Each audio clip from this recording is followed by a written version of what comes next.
Hey guys, this is Poetspice and I am here to do this month's episode of the Crack the Vault collab, where we are using items in our stash that have been unused for 6 months or more, or not at all.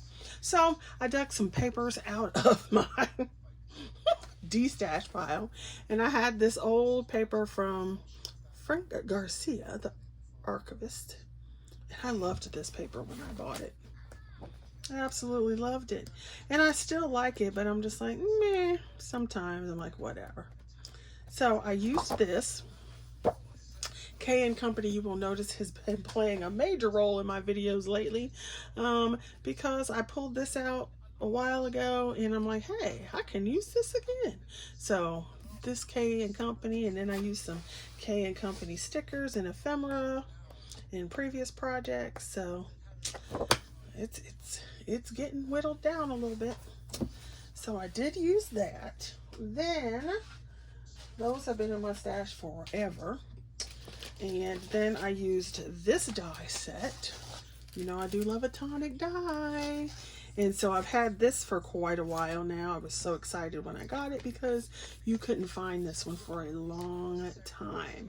And I think I bought it on eBay, because I had the other one, but I could not find this one. And then this one's not so old. Well, it's November. So November, December, January, February, March, April. Ooh, it's just 6 months. So I had this small die set with the die of the month. And so I used the hello and this little piece right there. So I'm going to go ahead and show you what I made. And then definitely look at the other ladies who are participating and, you know, play along. Use our hashtag. So I also pulled out this, which I've had forever and a day now. I use it often, so it's not necessarily 6 months old, but this punch board. I love this mini punch board. And then, of course, I have the other size, so just fabulous. So let's start with that first. I took some of the K & Company papers, and then these are the dies from Spellbinders. Did I say Spellbinders? Well, Spellbinders.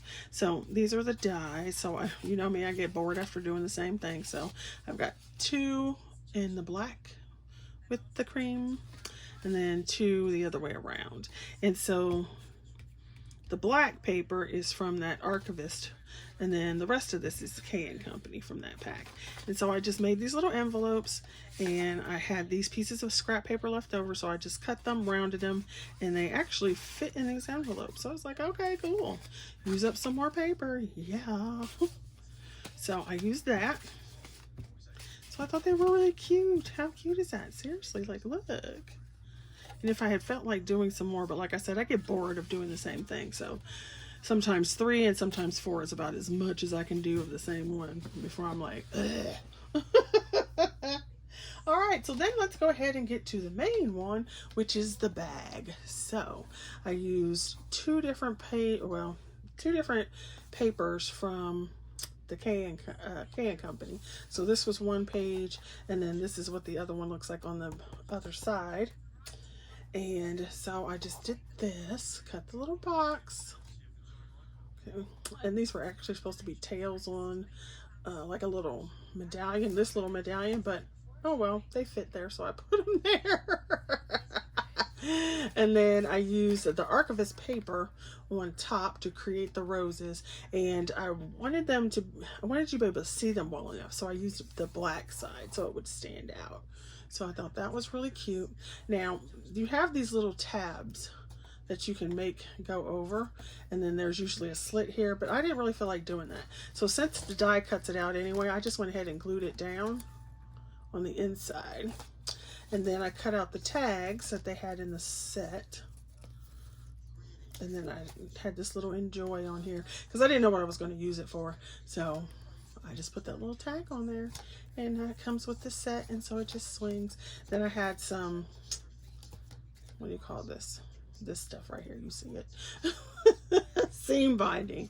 I forget where I got that. Somebody gave that to me. So thank you, whoever it was. I don't remember. And so I just tied that on there, and then if I wanted to, I could untie it and then, you know, like tie it here at the top to keep it closed. And of course it does fit a decent amount of stuff in there, and larger stuff, so you could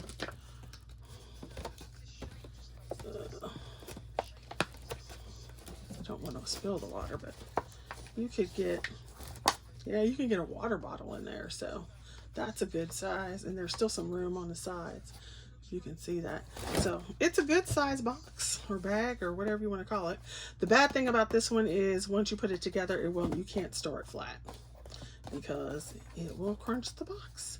But otherwise, very cute. So that's my set of items for this month. So go check out the other ladies and definitely use our hashtag and play along. See you guys later. Be safe.